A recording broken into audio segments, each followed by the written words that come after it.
जी ma'am बताएं आज sir ये हाँ ये विक्टिम है जी बडोली रेप केस में जी जो कि कसौली में हुआ था। कौन सी डेट को हुआ था?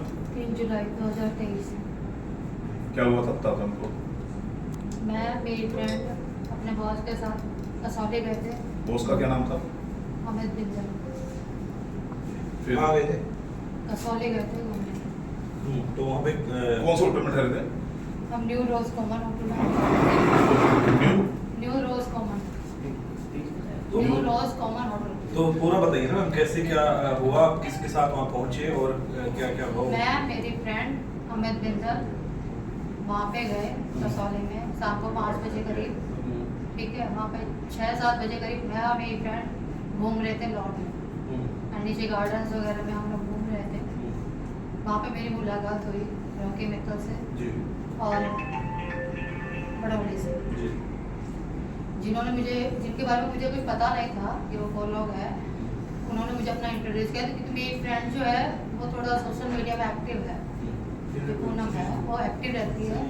तो उससे इंट्रोड्यूस उसको मतलब उसने रॉकी मित्तल को पहचान लिया तो हमारी बातचीत चालू हो गई।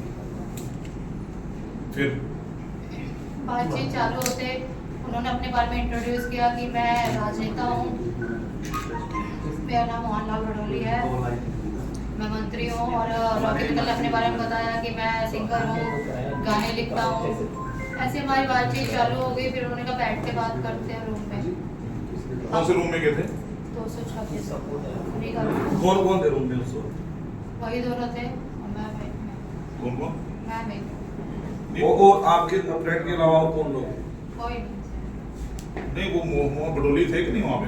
थे। तो फिर वो उन्हीं से बात कर रहे थे ना हम, तो वही तो उन्हीं के साथ तो रूम में गए थे। वो तो बताओ ना बडोली और मोहनलाल बडोली के साथ और रॉकी मित्तल के साथ हम उस रूम में गए। उन्होंने हमें रूम में जाने के बाद ड्रिंक भी ऑफर की थी, जिसके लिए हमने विरोध किया, हमने मना। बट उन्होंने वही बातचीत चालू हुई तो उन्होंने हमें बताया कि हमारी इतनी पहुंच है, मैं तुम्हें गवर्नमेंट जॉब लगवा दूंगा। मेरी फ्रेंड को भी बोला, मतलब मेरी फ्रेंड के सामने मेरे को बोला कि गवर्नमेंट जॉब लगवा दूंगा। रॉकी मित्तल ने मुझे बोला कि मैं तुम्हें अपने गानों में रोल दे दूंगा। लेकिन वो आपकी फ्रेंड ने प्रेस कॉन्फ्रेंस की, उसने भी साफ मना कर दिया कि ऐसा कुछ नहीं हुआ, मुझे गलत फंसाया जा रहा है। सर मैं एग्री करती हूँ, उसने जो बयान दिया ना मैं एग्री करती हूँ, ठीक है। लेकिन एक बात बताइए, उसने मेरा पूरा साथ दिया। उसने जब मैं पंचकुला आई हूँ, जब भी मैं आई हूँ, मेरा रॉकी मित्तल से बकायदा बात की है, उसने खुद बात की है। सर इस बात की रिकॉर्डिंग है कि वो रॉकी मित्तल से इसकी राइट के लिए लड़ रही है। हाँ, वो मेरे लिए लड़ी है। अब ये नहीं पता उसको डराया है, लालच दिया है, क्यों उसने बयान बदला, इसमें मुझे नहीं पता। सोलन में आपकी एफआईआर कैंसिल हो गई है, क्या करना है सोलन में जो एफआईआर है? हाँ, उसका लीगल मैं जवाब दे दूंगा, पहले इससे सुन लो फिर मैं लीगल वो बता दूंगा इसके आपको। बारे में वो मेरे लॉयर ने हाँ, आप बताओ और बताओ फिर वो कमरे में फिर क्या किया? उन्होंने फिर मुझे ड्रिंक मतलब एक इमोशनली कि आप फ्रेंड हो, पी लो, थोड़ा सा ड्रिंक ऑफर करी। मैंने मना करने के बावजूद उन्होंने थोड़ा बहुत एक प्रेशराइज, थोड़ा सा नॉर्मल फ्रेंडली उन्होंने मुझे ड्रिंक कराई। उसके बाद उन्होंने मेरे साथ छेड़खानी की, जिसका मैंने विरोध किया, मैंने मना किया। उसके बावजूद उन्होंने फिर मुझे डराया, उन्होंने मुझे डराया, धमकाया कि हमारी इतनी पहुंच है, ऑर्गेनाइजर जिसने बुलाया उसको डराया, धमकाया कि मैं आपको मरवा दूंगा, मेरी इतनी पहुंच है, जिसने बुलाया उसको अगर तुम मेरा कहना नहीं मानोगे इस कमरे में क्या हुआ तुम्हें किसी को पता भी नहीं चला। तो अभी आप क्या चाहते हैं, अभी क्या चाहते हैं? सर मैं साफ साफ चाहिए। चाहती हूँ। और उसने मुझे इतना डरा दिया, धमका दिया, आज मेरी जान पे अड़ी। सर मारेगा तो है मुझे, ठीक है, उसे इतना डरा रखा है तो मैं क्यों ना सच बोल के लड़ूं। मैं सिर्फ इंसान ये पहली मुलाकात हुई आपकी, ये पहली मुलाकात में आप मिलने चले गए, जैसे कि आपने बताया कि गाँव में घूम रहे हो, पहली मुलाकात में आप रूम में चले गए। से बात करके नॉर्मली है, वो एक नॉर्मल बात हो रही है। मुझे आइडिया नहीं था मुझे उस टाइम क्या होने वाला, मुझे इतना किसी को पता नहीं होता ना कि हमारे साथ आगे टाइम में क्या होने वाला है। नहीं रूम में आप चले जाएंगे। सर मैं रूम में बात करने के लिए, हम बात कर रहे हैं, बात कर रहे हैं। तो चारों एक ही रूम में थे? हाँ, किस चीज की बात करने में थे? Normal friend. तुम्हारी फ्रेंड के ये साथ बात हो रही थी कि तुम्हें गवर्नमेंट जॉब ये दिलवा जो दूंगा। छेड़छाड़ आप बता रहे हो, हाँ जी। ये तुम्हारी फ्रेंड के साथ भी है या सिर्फ तुम्हारे साथ? मेरे साथ उनके साथ नहीं कुछ? नहीं। तो इसलिए वो तुम्हारा साथ नहीं दे? मुझे नहीं पता सर, वो मेरे लिए लड़ रही थी, वो मेरी फ्रेंड थी, वो मेरे लिए लड़ी है, मेरे पास रिकॉर्डिंग है, उसने रॉकी मित्तल से बात की है मेरे लिए। आपने कंप्लेंट कितने टाइम बाद दी थी? 1.5 साल बाद। सॉरी, 1.5 साल बाद। 1.5 साल बाद। तो इतना लंबे समय जैसे किसी के साथ भी कोई घटना होती है तो तुरंत वो जमा करता है कोई भी। सर उसने मुझे धमकी दी क्या धमकी कि दी? मैं आपको गायब करवा दूंगा, आपको करवा दूंगा, आपका कुछ पता तो नहीं। उसके बाद आपने दी थी धमकी? 1.5 साल बाद आपने को धमकी दी का असर सर नहीं हुआ? मैं उसके बाद अपनी जिंदगी जैसे जैसे डरी हुई थी, सहमी हुई थी, मैं अपनी जिंदगी काट रही थी, बट उन्होंने बाद में उनके कॉल आते हैं। सर प्लीज कॉन्फ्रेंस नहीं होगी।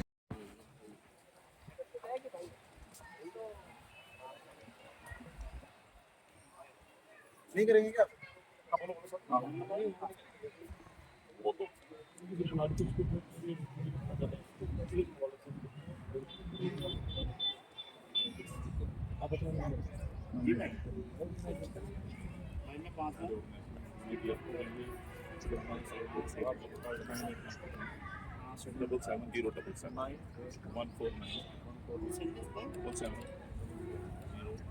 Double 7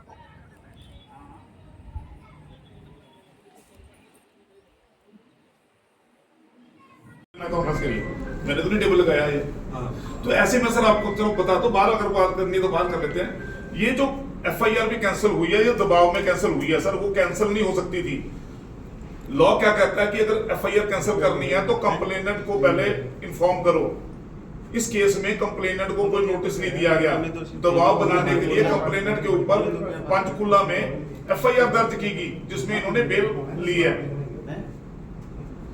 और जो इनकी कैंसिल हुई है वो हमने चैलेंज कर दिया सेशन कोर्ट में। वो उधर चल रही है, क्या नाम अपना, सोलन कोर्ट में। परसों हियरिंग पे लगी हुई है वो ट्यूसडे को, क्योंकि कल छुट्टी है। तो आपके पास एविडेंस क्या है? सॉरी कि आपके साथ ये सर रेप के सर मैं बताता हूँ, रेप केस में सर आइसोलेटेड प्लेस पे होता है, इसमें sole statement of the girl is sufficient. अकेली लड़की अगर कहते कि मेरे साथ रेप हुआ है तो वो सफिशिएंट है, इसमें एविडेंस की कोई जरूरत नहीं है। बट जो स्टेटमेंट है वो भी थोड़ी सी सर लेवल होनी चाहिए। सर नहीं, अब आप सुप्रीम कोर्ट देखो सर उसमें प्लीज आप इसको बंद कर दीजिए, आगे जाके फिर बात कर लीजिए, चलो बात बाहर कर बात कर लीजिए, यहाँ मत करिए। ये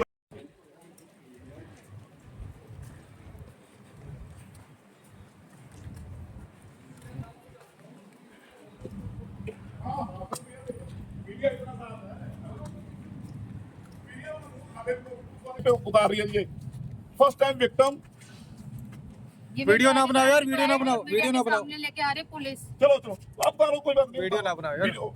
ये है भाई साहब, प्रिया लग रही है आपको? देखो मैं आपको बताता हूँ, वो तो इस मुकदमे से इसका तो कोई संबंध सर, नहीं ये है। ये भी प्रिया नहीं मेरी, मैंने उसकी की बात करी, आपने तो अभी पर्दा ही नहीं उठाया। उतार दे दिखा दे। हाँ ये प्रिया है जो मेरे पास इन्वेस्टिगेशन ज्वाइन करने के लिए आई थी, और इसने ये अपना क्या नाम, इसको दिखा दिया सारों को। ठीक है ना, मैंने आपको नोटिस देना है, एक मिनट, अदालत के मुताबिक मैंने आपको नोटिस दिखाते हैं आज। मेरे साथ हो? अभिषेक और मुनीश। नहीं तो सर, आप पता लगा लीजिए, पता लगाना आपको, आपका काम है, आप पता लगाइए। हमारा तो जो काम है ठीक है, वो लगाएंगे, लेकिन अभिषेक और मुनीश को आप जानते हैं, नहीं, तो वो आपके साथ हर उसमें है, जब उसमें है तो आप कोऑपरेट तो कर ही नहीं रहे थे। मेरे साथ है ही नहीं। होंगे तो- माननीय कोर्ट ने इनकी बेल ग्रांट की हुई है, जो यहाँ पे झूठा पर्चा बढ़ा है उसमें हाँ, नहीं है पर्चा। चलो हर पर्चा, सारी एविडेंस है पर्चा। चलो सर पर्चा पर्चे यहाँ में वाला पर्चे दिखाएगा पर्चे क्या? में इनकी बेल ग्रांट हो चुकी है, उसकी कॉपी मेरे पास है, मैं आपको कॉपी दे दूंगा। जो ग्रांट बेल हुई है उसमें ये कहा है कि जब भी पुलिस इसको बुला, इनके मित्तल ने 18/9 को एक वो की है, कंप्लेंट की है इनके साथ पुलिस चौकी सेक्टर 2 में, ठीक है जी। और उसने आईओ ने उसी फोन पे तुरंत वापस फोन किया, तो उसमें बयान देने के लिए प्रिया वहां पे आई है 25/9/24 को। प्रिया ने वहां पे अपने बयान के ऊपर, और उसमें नीचे जो मोबाइल नंबर लिखा, हम वो मोबाइल नंबर मांग रहे हैं क्योंकि उसी नंबर से धमकी गई है, उसी नंबर से सारा मुकदमे का- आप नोटिस दे दो आगे की। हाँ, लेकिन ये इन्वेस्टिगेशन ज्वाइन हुई है, कहते हैं मेरा वो नंबर ही नहीं है, हमारे पास उसके पूरे साक्ष्य हैं। सर उसी केस में तो बेल हो चुकी है, आप कोई पर्चा दर्ज है तो उसमें देख लो। अरे उसी केस में तो सर, उसी केस की जो धुरी है वो मोबाइल नंबर है, वही प्रिया के आप पास देख है। लो सर, उसने कितना ऊंचा है, मुझे आप उसने देख रहे हो। उसमें इन्वेस्टिगेशन ज्वाइन कर लिया, मैं सभी को उसकी कॉपी भेज नहीं, दूंगा। नहीं, नहीं, कितना उस पैसा वक्त इन्वेस्टिगेशन में नहीं पूछा गया इससे। वो क्वेश्चन मेरी फाइल के ऊपर है इनके। सर आप बुला लो उसको थाने, नोटिस दे दो आने की वो। मैं आपको बात बता रहा, ये नहीं कि लिखाई, ये नहीं कि दस्तखत होंगे, इसमें हम उस नंबर के बारे में बार बार पूछ रहे हैं। तो सर इस केस में बेल तो हो चुकी है इसकी, बेल तो हुई। भाई मोबाइल पीछे तो बोलो का भाई, हम दे रहे हैं 4 तारीख का नोटिस नोटिस दे रहे हैं। 4 तारीख को आ जाएंगे ये।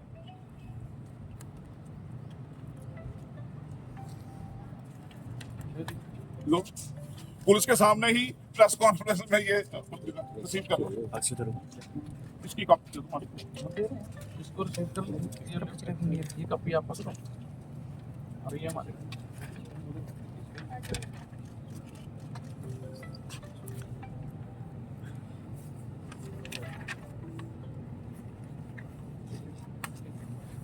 मैं ना प्रेस को माइक नीचे रख नीचे रख। देखिए थाना सेक्टर 5 में आईओ तैनात हूँ। मेरे पास ये फाइल 6 तारीख को मतलब FIR लॉन्च होने के बाद आई और मैंने इसकी इन्वेस्टिगेशन की है सारी। तो इसमें हमने 3 मुलजिम तो पहले गिरफ्तार कर लिए। कौन कौन है? जिसमें एक तो मेन एक्यूज है अमित बिंदल और महक अदलखा और एक वो थी मीरू हाजरा, उसको हमने इसमें गिरफ्तार कर लिया था हम तीनों को। वो 1 महीने के बाद उन बेल पे हैं, वो भी कोर्ट से जेल में है। इसने अपनी कोर्ट के अंदर एंटीसिपेटरी बेल लगाई थी और एंटीसिपेटरी बेल लगाने के बाद प्रिया ने जो है अपनी एंटीसिपेटरी बेल लगाई, हमने उसका रिप्लाई दिया। लेकिन माननीय अदालत ने दोनों पक्षों का सुनने के बाद इसको इन्वेस्टिगेशन जो है 25 तारीख तक करने के लिए बाउंड करके इसको इंटरम बेल दे दी थी। जब ये हमारे पास इन्वेस्टिगेशन ज्वाइन करने के लिए आई तो हमने इस प्रॉपर इसको पहले नोटिस दिया कि कल ये कहीं ये ना कह दे कोर्ट के अंदर कि भी जी मैं यहाँ पे मेरे से तो थाने में पूछताछ की ज़बरदस्ती की। वो नोटिस मेरे पास है, मैंने इसको बाकायदा नोटिस दिया कि भी आप इन्वेस्टिगेशन ज्वाइन थाने में करना चाहते हैं या किसी अपने स्थान पर या अन्य जगह जहाँ भी आप कंफर्टेबल हो। तो इसने कहा जी मैं थाने में आई हूँ और थाने में भी इन्वेस्टिगेशन ज्वाइन कर रही हूँ। इसने अपने कलम से लिखा, हमने इससे क्वेश्चन आंसर किए और प्रश्न किए और इसको इन्वेस्टिगेशन ज्वाइन किया। इस मुकदमे का मेन मोबाइल नंबर है जिसमें सबसे पहले मुद्दई ने भी उसी नंबर के बारे में लिख के दे रखा भी मुझे इससे धमकियाँ आई है और मुझे इससे एक्सटॉर्शन करने के लिए बोला गया है। मैंने इससे उस मुकदमे के ये जो मेन नंबर है उसको पेश करने के लिए कहा और वो मोबाइल पेश करने के लिए है कहा, क्योंकि उस मोबाइल में दूसरे एक्यूज के मुताबिक और भी बहुत साक्ष्य हैं। लेकिन ये इन्होंने जो है ना उस मोबाइल को, ये इसके नाम नहीं था, कोई राहुल है यूपी का, उसके नाम है, सिर्फ उसकी पली लेके और इसने वो मोबाइल नंबर और जो सिम है वो पेश नहीं किया। तो हमने इसके बारे में कोर्ट को लिख के दिया 26 तारीख को हमने लिख के दिया कि भी इसने जो है ना हमें कोऑपरेट नहीं किया, इसकी बेल जो है ना कैंसिल की जाए क्योंकि इसकी पुलिस कस्टडी ये बरामदगी करने के लिए बहुत ज़रूरी है। तो इसने बरामद नहीं करवाया, मतलब कोर्ट से हमने आग्रह किया, कोर्ट ने इसकी बेल को उसको एक्सटेंड करके और उसमें ऑर्डर कर दिया कि जब भी पुलिस इसको बुलाएगी ये कोऑपरेट करेगी और ये वहाँ पे जो है ना इन्वेस्टिगेशन ज्वाइन करेगी। ये बिल्कुल भी जो है प्रिया कोऑपरेट नहीं कर रही है पुलिस को। हमने जो कोर्ट के ऑर्डर हमें मिले हैं हम उसके हिसाब से इसका यहाँ पे जो मतलब इसको नोटिस देना था, लेकिन इसका कोई भी एड्रेस वेरीफाई नहीं है। जो इसने चौकी में बयान लिखवाया वो एड्रेस गलत है। जो इसने मतलब हमारे को एड्रेस अपना आधार कार्ड दिया वो एड्रेस अलग है। पुलिस मेरी SHO जो कसौली है उनसे बात हुई है, उनकी टीम 3 दिन बैठ के आ गई वहाँ पे कि कोई एड्रेस अभी तक ये एड्रेस ही नहीं हमारे को बता रही जहाँ हम नोटिस सर्व कर सकें। तो आज क्या सूचना मिली थी? आप आज हमारे को इस मुकदमे में हमारे 2 जो और एक्यूज्ड हैं मुनीश और अभिषेक, उनकी गिरफ्तारी अभी बकाया है। तो हमें ये पता लगा था कि भी ये यहाँ पे डिस्ट्रिक्ट 5 में आई हुई है और इसके साथ 3-4 लड़के हैं और उनमें मुनीश और अभिषेक भी है। तो हम उनकी तलाश में जो है यहाँ पे आए थे और भी अगर प्रिया आ रही है तो हमने उसको नोटिस देना था। उनका रोल क्या है सर? दोनों एक्यूज का रोल क्या है? दोनों एक्यूज्ड का ये रोल है कि जो कसौली में पर्चा दर्ज हुआ और जितनी भी बार एक्सटॉर्शन करने के लिए मुद्दई रोकी मित्तल को धमकी दी गई है या उसके घर पे गए हैं ये लोग, तो वो लड़के इनके साथ हैं। 120B के मुलजम हैं हमारे डायरेक्ट मतलब मुनीश और अभिषेक। जो मुनीश है, मुनीश जो इसमें इस सारे इनको चला रहा है, अमित बिंदल है, उसका साडू है। तो उसके घर पे हमने दबिश भी दे ली, वो भी कर लिया, वहाँ पे जाए लेकिन वो नहीं मिल रहे, हमें की तलाश में है। ये प्रॉपर कोई गैंग है जो ऑपरेट कर रहा है एक्सटॉर्शन की? इसको बिल्कुल गैंग ऑपरेट कर रहा है और उसमें नई कुछ मेरे पास एविडेंस आई है और जो एविडेंस पेश करना चाहता है उसमें मतलब जो अमित बिंदल है उसकी बिल्कुल हमारे पास एक वीडियो आई है और अमित बिंदल जो है ना, मतलब इस केस के बीच में 20 रुपए की, और 20 जिसका मतलब 20 CR होता है, 20 करोड़ रुपए की भी मांग कर रहा है कि भी ये जो प्रिया है और ये जो दिल्ली की लड़की हैं भी, ये 20 करोड़ रुपए मांग रही है। कब बुलाया प्रिया को? हमने 4 तारीख को प्रिया को बुलाया। कोई और केस भी इनका सामने आया है इसके सिवाय? पहले भी इन्होंने कोई ऐसा काम किया हो? पहले भी इन्होंने कोई ऐसा काम तो नहीं किया, मतलब मेरी नॉलेज में नहीं आया, लेकिन जो कसौली में पर्चा दर्ज है उसकी हमने लेने के लिए लगाया हुआ है कि भी वो उसकी कॉपी भी हमारे को किस बेस पे कैंसिल हुआ है वो, और उसकी भी हमारे को कॉपी जल्दी मिल जाएगी। तो ये कह रहे हैं कि हमने सेशन कोर्ट में उसे कोई आगे अपील की है, उसके उसमें है कोई जानकारी ऐसी जो कसौली में कैंसिल हुआ? देखो वो इनका राइट है कि कसौली में कैंसिल हुआ है उसके बारे में ये सेशन में जाएं, सेशन के बाद ये माननीय उच्च न्यायालय में जा सकते हैं, वो इनका अधिकार है। लेकिन जो पुलिस ने उसको किया होगा, जब उसकी कॉपी हमारे पास आ जाएगी तो हम उसके बारे में, हम भी उसके बारे में तो अभी तो कसौली पुलिस ही बता सकते सर कब के लिए इनको नोटिस किया गया विक्टिम को? हैं। तो हमने 4/2025